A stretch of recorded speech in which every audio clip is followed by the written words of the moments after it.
second observation, why do I feel the next 2 days for the Nifty is very important? Okay, let me show. See, the Nifty broke down on the war news from the start of March, right?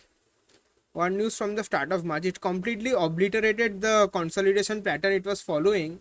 It broke the 150-day moving average. It broke the 200 moving average, and it broke down in a pattern. And this pattern, if you look clearly over here, this pattern is called a downward inclined triangle pattern, right? It is a pattern made by forming lower highs and lower lows, right? It's making lower lows and lower highs. This is an extremely bearish pattern.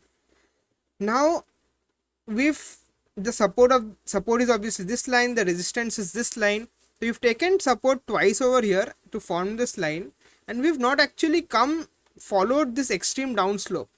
But on the resistance side, something is very important. So we've tried to break this resistance. Now this was the third attempt we are trying to do.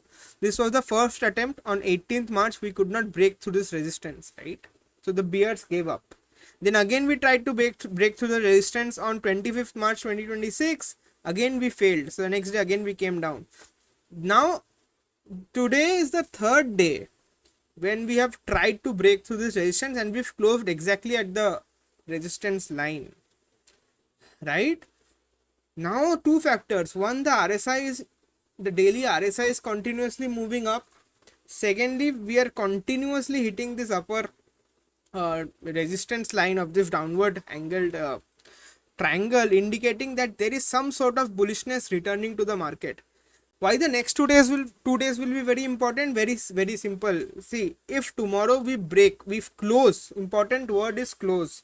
If the close price of our index of Nifty 50 goes above the resistance line, then that is a very positive sign, which means that there might be a reversal and we might move way higher. But that needs to come with higher volumes. It needs to come with volumes which is greater than the average volume of, close to 476 million for the last 14 days which Nifty is falling, right?